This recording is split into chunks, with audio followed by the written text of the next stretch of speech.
This is a bit tricky.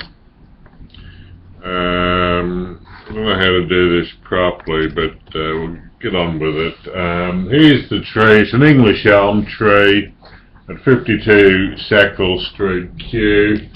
Here I am, aged 11, impaled to the tree through my left shin bone, split up the middle. This is in a German orphanage. After that, they sewed me up and I came good with the leg. And then after that, I had the first pedophile incident with Paul and Ace. We only knew him as Ace. That's the only name we were given. I don't know if that's his real name or what, but I haven't met him since. Paul and Ace, they took us nude swimming, and Paul tried to place his penis into my mouth.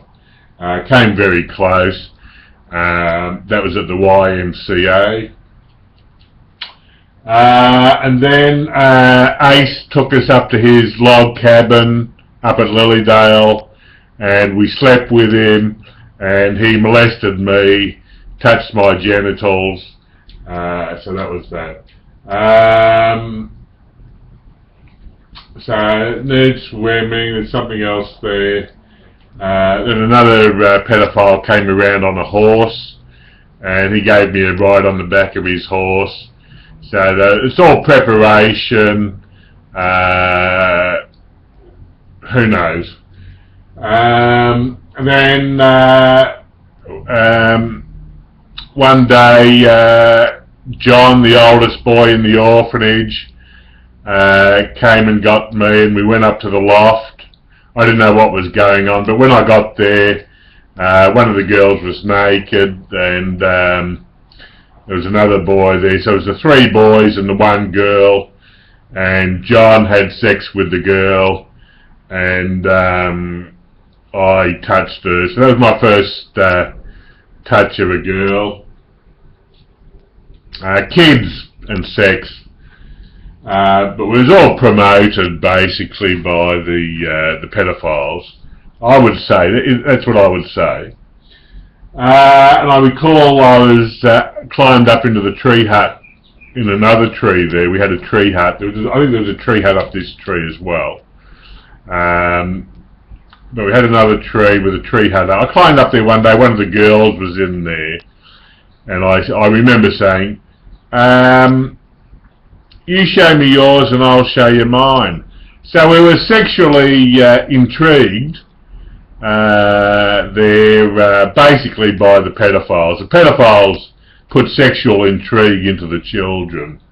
But there's a lot of natural stuff with all of that, because there were no parents in the place, and the adults, there was no supervision of the children, so we were just left to our own devices.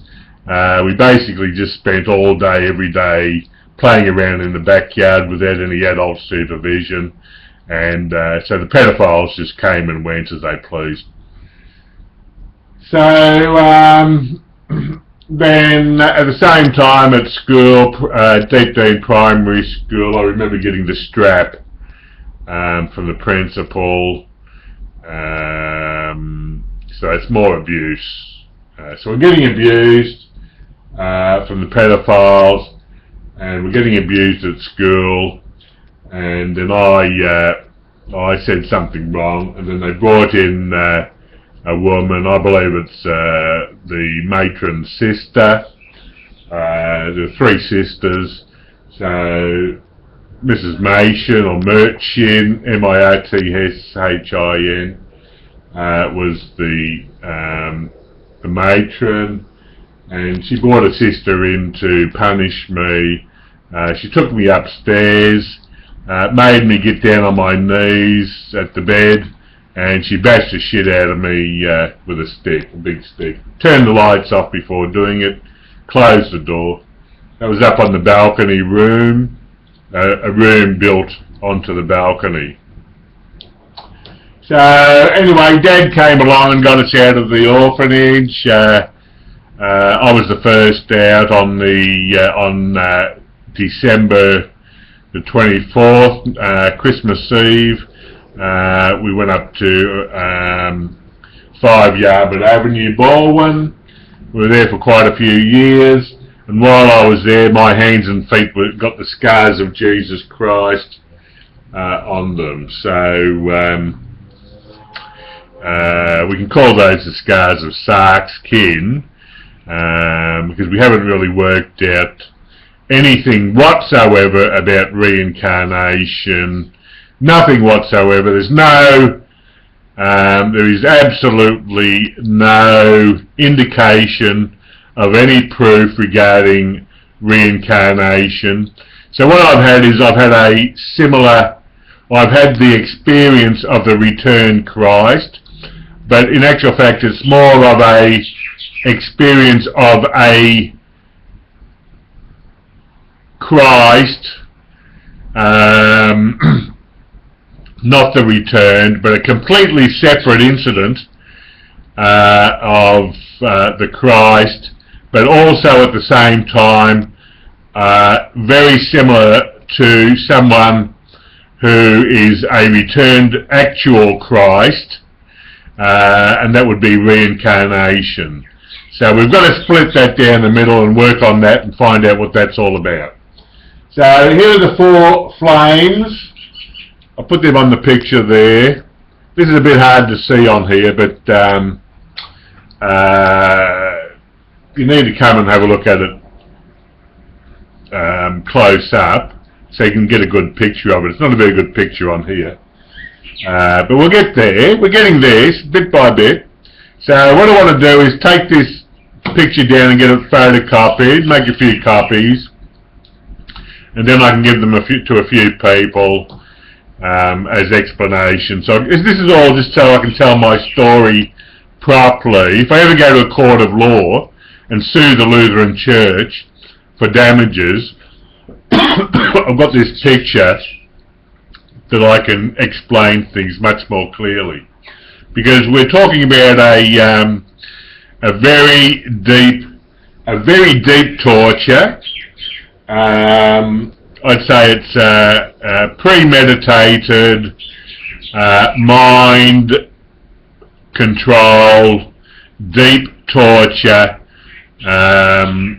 designed for a purpose, and what the purposes are for the Germans. At the time, you've got to remember that Germany was split into 2. They got back together in 1989, but in 1976 here, this is a cross, I was stabbed through the left cheek by a Roman because I called him a wog. But now that we know that all humans are cousins, I can say that my cousin stabbed me through the left cheek. So my cousin tortured me here. I'm not going to say at this stage that the tree is my cousin, but we could, because all life on planet Earth began at the South Pole in a purple bubble 7 meters above the South Pole. So that first coming together in that bubble turned into plant, and the plant later became animal. So there was a basic split right back at the beginning in the South Pole. So I've already shown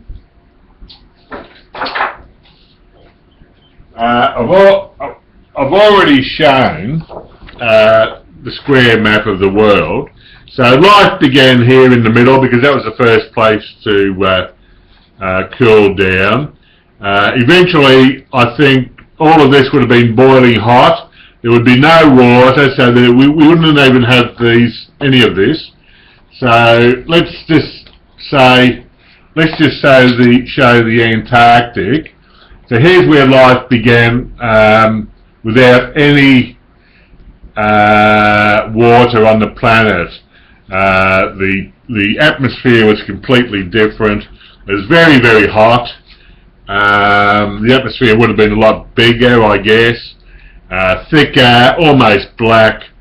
So the shape wasn't even there because there was no water. So basically, here's where life began.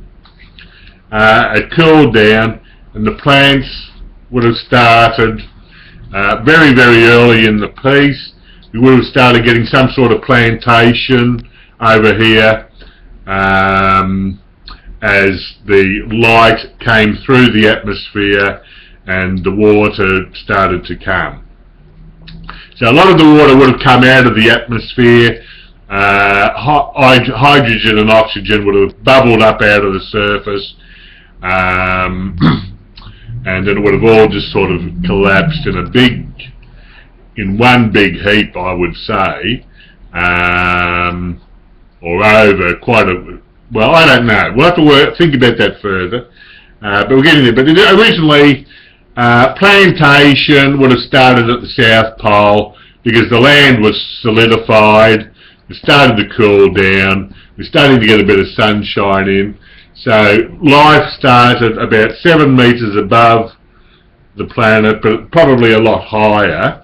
And all the bubbles in the air would have had sufficient elements in them to formulate life. So I'm saying that life actually began in the atmosphere and then gradually fell to Earth. Plantation began, and then the creepy crawlies, the wrigglies, started after that. I would say there would have been fruit trees at the South Pole. We know if we drill down we'll find oil, and that's all long gone now. So, and all covered in snow now. So that's a square Earth map. You need one of those to teach kids what the world really looks like. So, getting back to here, what happened with the hands and feet? I was up the backyard with a wobbly stick like this. I was poking the fire. We used to burn the rubbish up the backyard in those days. You can't do that now, it's illegal. I threw a plastic bottle in with all the rubbish, and the plastic was on the end of the stick and it was sort of dripping down like this, burning. But because it was a wobbly branch of a tree, just a wobbly branch, a thin wobbly branch, it sort of flicked about, and the globules of burning plastic went up in the air and landed right here. So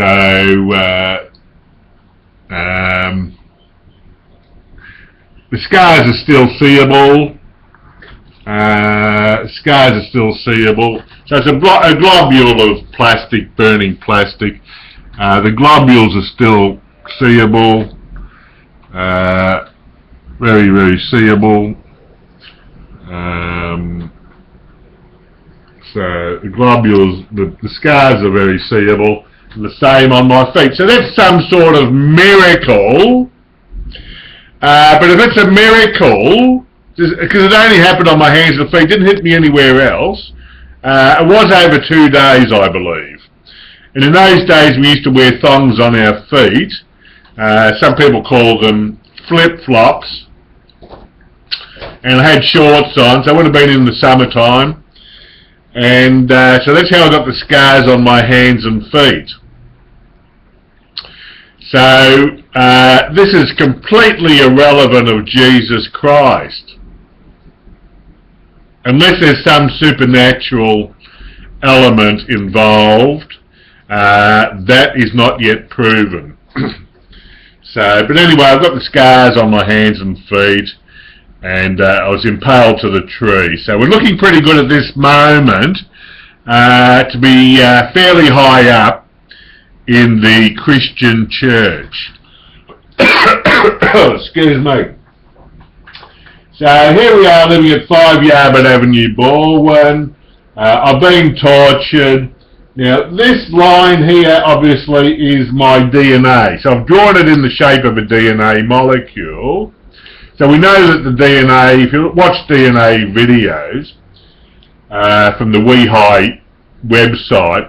Wehi, W-E-H-I, it's just up the road here from where I live, and they make videos of cellular DNA and how it splits and everything. So here we have it. I was split here from the torture. When I was being tortured in the dark room, my head was going back and forth like this. So she really split me in two, so to speak. So I've just put the torture in here. So I've been split into two here. So I wouldn't have called myself schizo at the time, but I was split, and all this up here went into deep repression, suppression. I suppressed it all down inside of me, because when we got out of the orphanage, my father said, "Don't ever talk about that place again." So I never really got the chance to really debrief from my time in the orphanage. So life was a bit difficult after that. Dad was a drinker. I didn't have a very good father-son relationship, but I can say today I love him 100%. And we ended up in the orphanage because Dad was in jail, and so that's how it all came about. A lot of Aborigines in Australia were put in jail because over the years it's difficult to take a man or a tribe off the land, fully self-sufficient on the land, and then be invaded by foreigners and rounded up, shot, killed, raped, the whole works. It's just an invasion. The natives, the primitives, were mostly wiped out, but some of us kicked on. My mother's family are from London. That's why I've got white skin. So, but my father was an 8th Aborigine, so I'm a 16th Aborigine, but in reality I'm 100% Aborigine, 100% English, Australian, so I'm a 200%. That's where the big V comes in. The big V for victory, 200%. So here's the 4 flames of fire. Everything was okay at that stage to some degree. Father made life difficult for the rest of us, but that's all settled down now, so that's okay. So when it came to puberty, in the middle of puberty, I was having sexual dysfunction of my spiritual sexual dysfunction. I used to lie in bed and I felt that my genitals disappeared. So this is the disappearance of the genitals, and I was having a feminine brain, resulting from the torture, I'd say primarily, also the incident up the tree. I was getting a very feminine brain. I would have had some sort of transsexual transfiguration in the brain. I remember my breasts were starting to not really be manly. I probably would have had a food addiction at this stage. Very, very difficult. So here we have the masculine is on this side, the feminine is on this side. So this is in the gene as well, the DNA.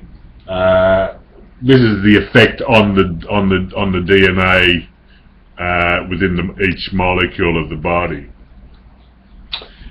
because the DNA in the whole body is the same in every cell basically. So if one cell is sick, every cell in your body is sick. So when you go to the doctors, they say, oh, you got a chronic disease in your chest or your nose or your mouth. or your gut, or your feet, or somewhere, or your genitals. It's actually in the whole body. It just pops out in those different places. So for a doctor to give you pills for your feet, that's ridiculous. For a doctor to give you pills for your heart, that's ridiculous. For a doctor to give you pills for your throat, that's ridiculous. It's the whole body. There's only one body. You don't need any pills. You just need to just eat one meal a day after 6 p.m. So it's not breakfast, lunch or dinner. It's supper.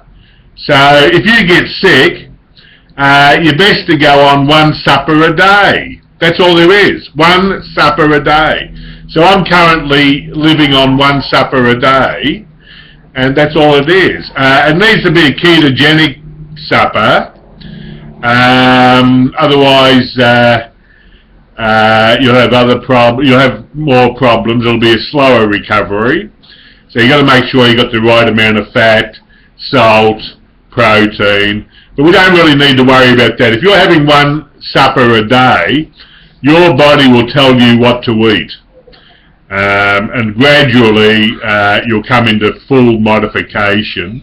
You'll have 22 hours a day for the body to sort itself out from whatever you eat, and you'll come into balance, synchronicity, homeostasis.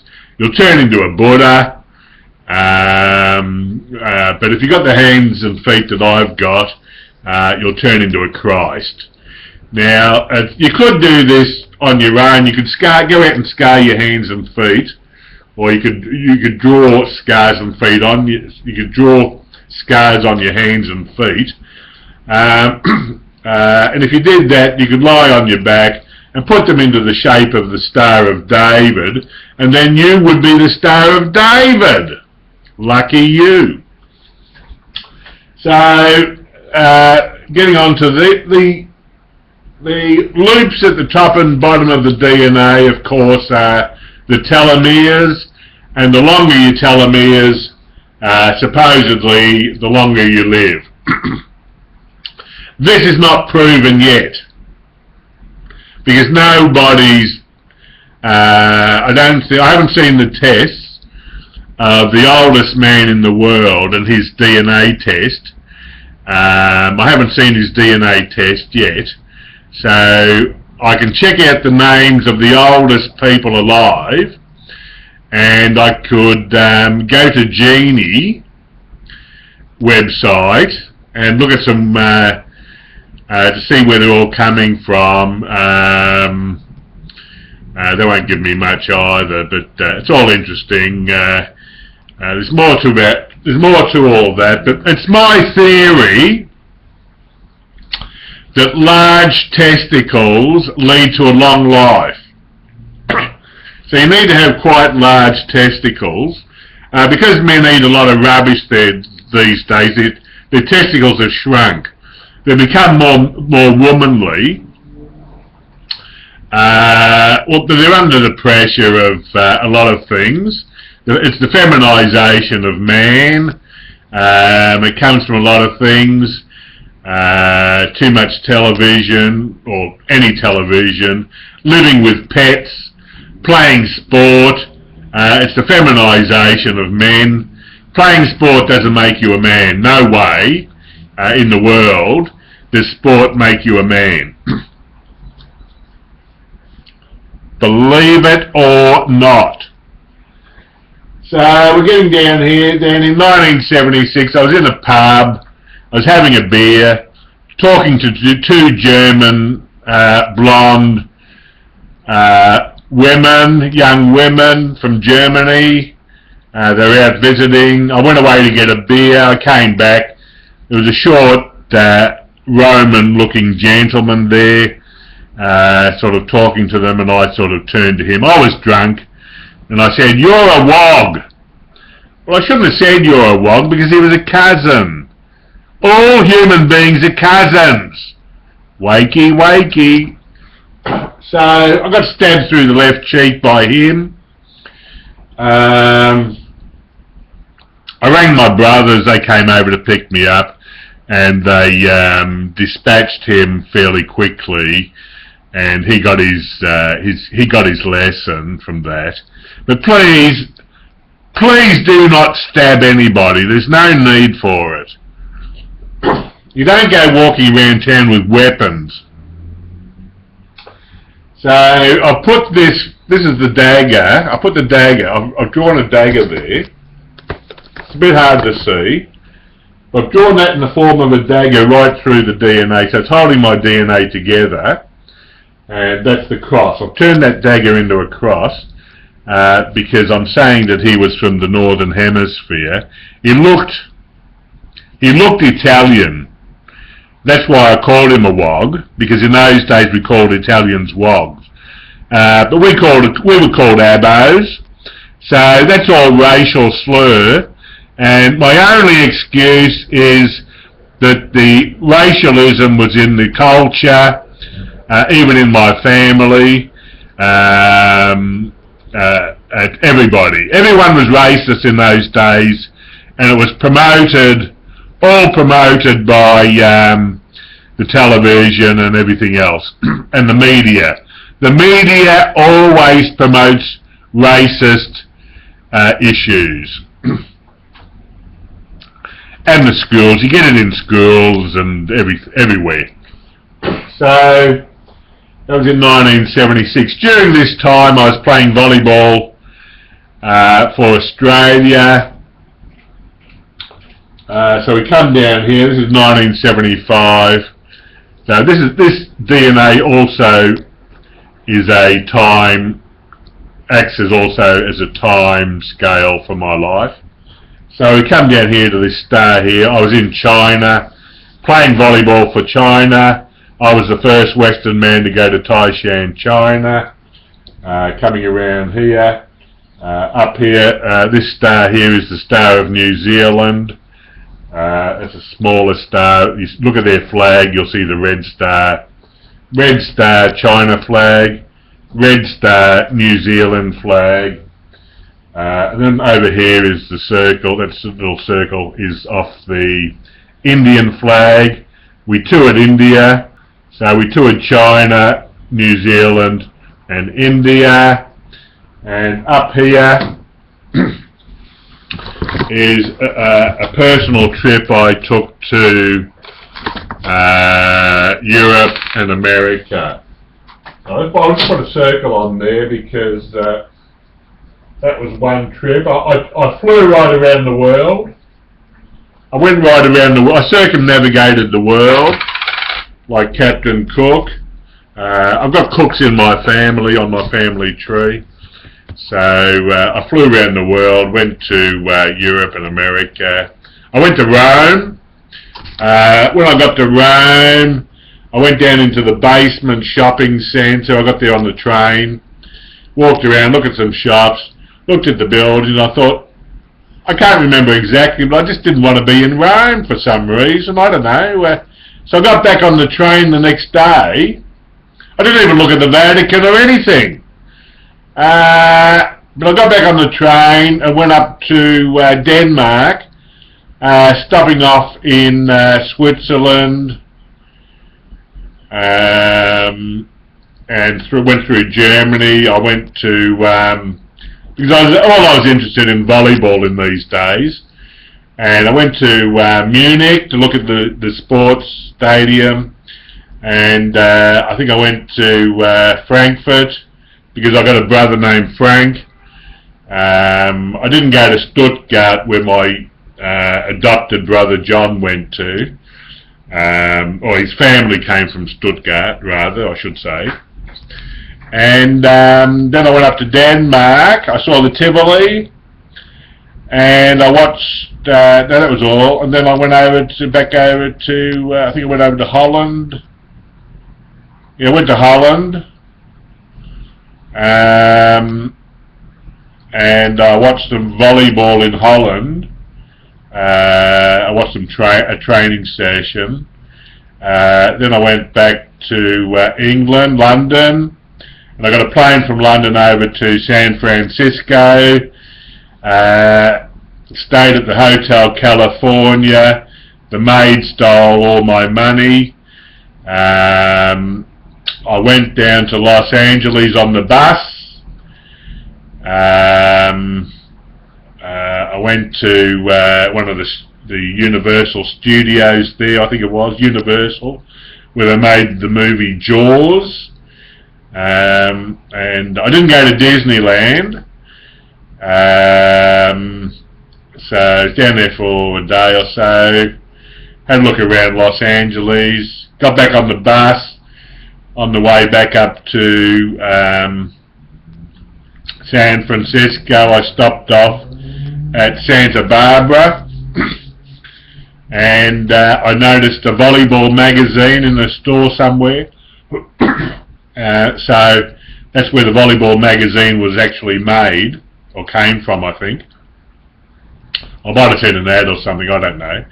So I walked into their office, the volleyball team, because I was already in the Australian volleyball team, and they signed me up to play professional volleyball in Santa Barbara. So that was good.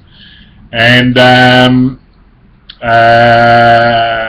they put me up in a hotel, and there was a guy, I trained with them there near the beach, and we got on a plane and we had a game in San Francisco, I think it was, and we all flew up, and they looked after me very well. That was nice. But I got homesick, I couldn't stay, and so I left there, and all my money was stolen, and I had to get back on the plane and come back to Australia. So that was good. And that's the first time I've told that story. So, because there's no communication in the family, and I never really told anyone anything. So, the years went by. Just keep it short. I got engaged to Mary. Her family are from Cork in Ireland. And that fell apart. I met Julie, who was a Jew. And I got raped by her. I got raped by Julie in my sleep. And anyway, that was okay. It wasn't painful. But though, that's when I first became manic. I started getting manic. Back here, I had a manic episode. Would have been when I was about 14. I don't quite understand how it came about, but I recall we had some liver for lunch, and I went high afterwards. It's all to do with food. So I would have got a shot of iron in that meal, and that sent me into a mild manic episode. I got high. I didn't know what was happening to me. It was only a one-off, and it didn't really come back until 1985. At this stage I'd moved up to Brisbane. I was smoking marijuana, and when the marijuana ran out, my supplier Ray Smith gave me some LSD, and I had a really big trip. I was sitting in the middle of the road waiting for a bus to run over me on the white line. But I got up and the police came. The police put me in jail. I was behind bars. I stripped off naked. I was regressing. They put me into a padded cell, and I had the highest high of my whole life in the padded cell. And I had a near-death experience. The light came out of the ceiling, entered into my body, and etc., etc. So we need to put all this into proper perspective. So I came back to Melbourne. I had bipolar disorder. A couple of years later, I coached the Jewish women's volleyball team, Ajax, 1989. And according to this picture, my life went behind the tree.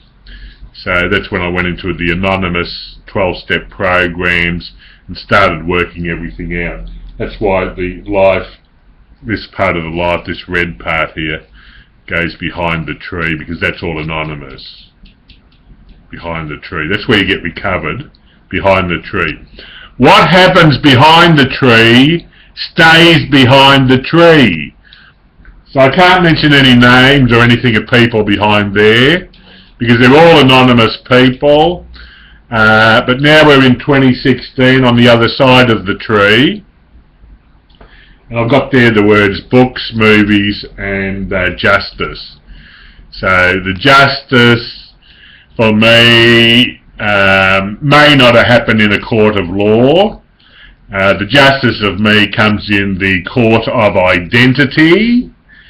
In the church as a Christian, I'm Jesus Christ, the second coming. It's not a case of reincarnation. It's a case of my humanity, my soul being ripped open, exploded, and usually kills most people. But I'm here to talk about it. But today I'm saying I'm greater than Jesus Christ, because I've completed all the works. I wrote a 23,000 page fully illuminated manuscript, and I've got here Jack, the first global masculine deity, the first deity of all nations and peoples. So I've got a few other bits and pieces, but we're getting on, we're getting forward, we're going forward. So I'm claiming the kingship of the Aboriginal race. I'm claiming Jesus Christhood. And I'm claiming global superiority over all humanity. My surname is Atkins, not Rothschild. So I'm living in a world separate to the human race, basically. My mind is a different thing. And all of you humans out there on the planet, with all your stuff and all the Rothschilds' money that flows between you all, keeping you all reasonably happy. Please don't fight amongst yourselves. Some of you are fighting over gold. Some of you are fighting over money. Some of you are fighting over oil. Some of you have collected into religions. Some of you have formed different religions. Not necessary.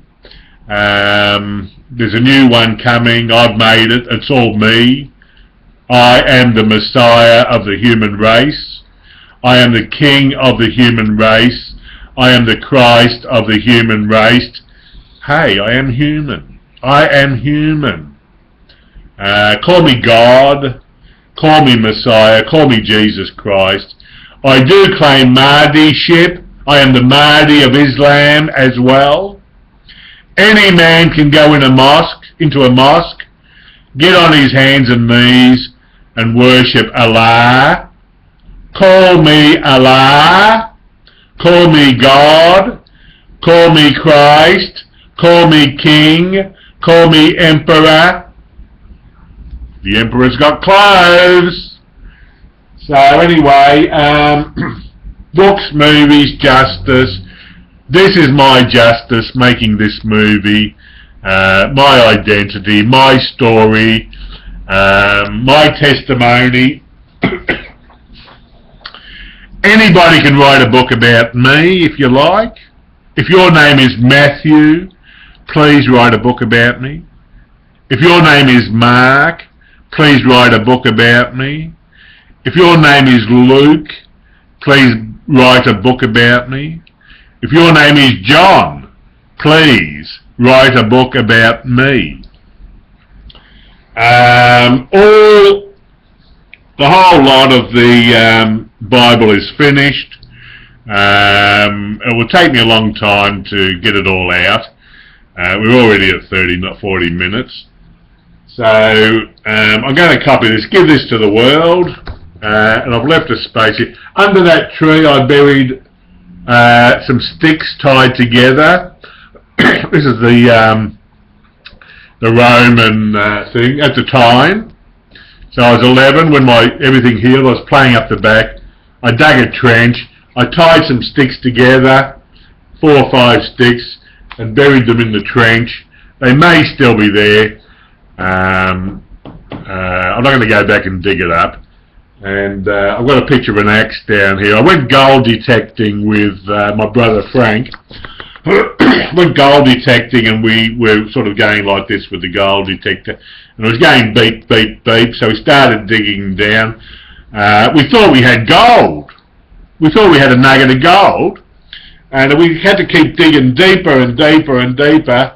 We found an axe head, an old axe head from years gone by. So we dug up the axe. Here are the faggot of branches tied together with the axe head. So that's the power of Rome, the old power of Rome. That's the power of Washington. That's the power of London. That's the power of the Vatican. All given to me. When I was impaled to the tree, Frank was there in the backyard in Sackville Street, Kew. Frank ran down, my left shin bone was wide open. I could see all the trabecular in the middle, inside it. I've never had a broken bone. It was sliced down the middle by the branch. Frank ran down and got the pedophile Paul Gosling, and he came and picked me up and put me in the car. I wasn't bleeding too much. They put a tea towel over my leg and took me off to the Box Hill Hospital, where they sewed me up. I wasn't under an anaesthetic. I was under a local. I was just lying on my back, and they were sewing up my leg and putting it into a plaster. So this is all happening in the Lutheran Children's Home, a double-storey home in Kew. All this happened in Australia because it was the perfect place. God, me, chose this place to be born, but I wasn't born in Melbourne. I was born in Keith in South Australia, the Kingdom of Tatiara. That land has been in my family for 100,000 years, and I want it back. I'm the High King of Australia, and I want Tatiara back for me to be the Kingdom of Tatiara. And I'm quite happy to be the King of Australia. I'm quite happy to be the President of the First Republic of Australia, if the people of Australia want it. If they want a republic, I'll be the President. If they want a kingdom, I'll be the King. And I would ask, humbly ask, Queen Elizabeth to step down as the monarch for Australia, and I'll step in and take over if the people want that. I'm not causing any trouble, and this is not treason. This is by God, me, God, but we haven't yet determined the proof of God. We haven't determined the proof of the existence of God. I do not believe that God wrote the 10 Commandments. I do not believe that Moses parted the waters. I do not believe that I walked on water 2,000 years ago. But anyway, we're getting there. There may be another Messiah to come in another 2,000 years who will give us the final result. So, my new communion, I'm quite happy to go to church and take my blood. I'll drink my blood. That's worth a lot of money to me. And I'll eat my bread, my body. I will eat my body in a church given to me by a Christian priest of any religion, of any denomination, Catholic or otherwise, and I will eat and drink my own blood. That is not cannibalism. It's not cannibalism, because I'm eating and drinking my own blood and body, not somebody else's. But more superior to that, we need to get rid of addictions on the planet. The easiest way to get rid of all addictions on planet Earth is to eliminate wheat or gluten, and the best way to do that is to burn all the wheat farms, burn all the wheat on planet Earth, make wheat illegal. So there's been a lot of addiction in me. I went through the alcoholic stage, the food addiction stage. Today I'm eating one meal a day, one supper a day. And my communion, and any time I can do this, a drop of my saliva, the saliva of Jesus Christ, on my finger, put my tongue up like this, that piece of skin that goes up and down, that membrane, it's called the I think it's called the lingam. I wrote it down, I can't remember it now. So what I want to do is I want to put this drop of saliva onto that,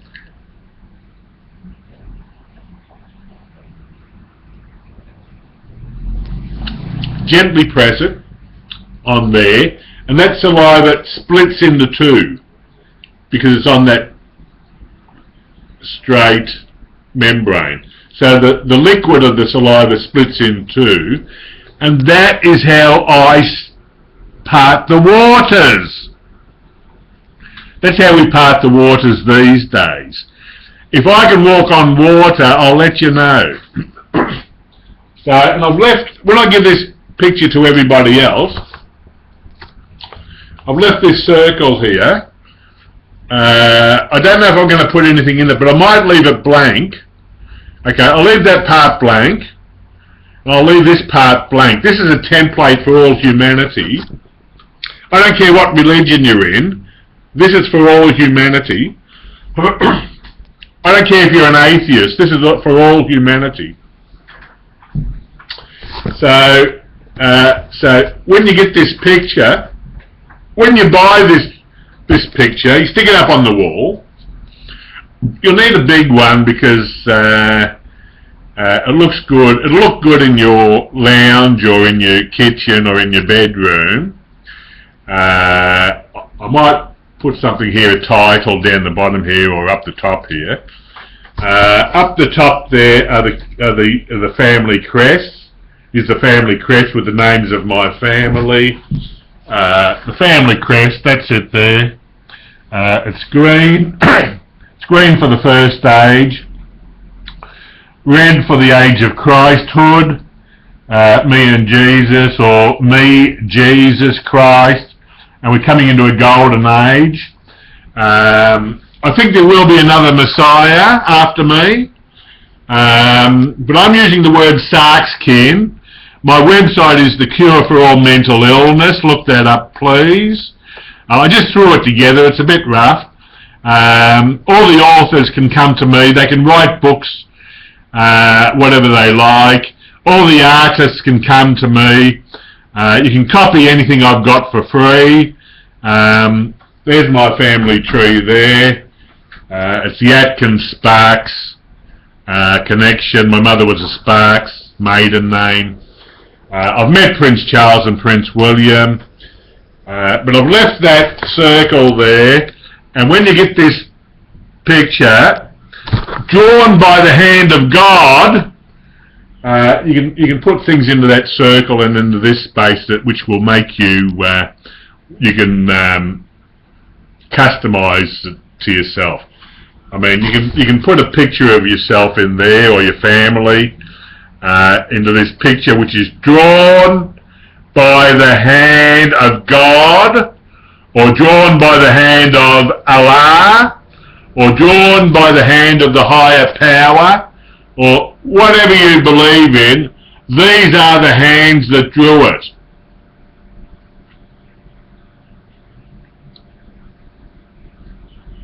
And I got these hands in this shape by climbing trees. Evolution. I haven't been to Darwin at the top of Australia. I haven't been there. And I haven't stood on Uluru it used to be called Ayers Rock, the big rock in the middle of Australia. Haven't stood on that either. But I've been to all the other capital cities. Had a nice trip down to Hobart. Hobart is the most beautiful place on earth. If you haven't been there, get down there and have a look at it. It's beautiful! Excuse me! So, no alcohol, please, outside of a church. Never drink alcohol outside of a church. This is the end of alcoholism, the end of drug addiction. Alcohol kills alcoholics. Alcohol killed my father. Drugs kill drug addicts. Love kills love addicts. Sex kills sex addicts. Television kills television addicts. Sport kills sport addicts. You can live to 120 easy, but I'm going to live to 130. That's my goal.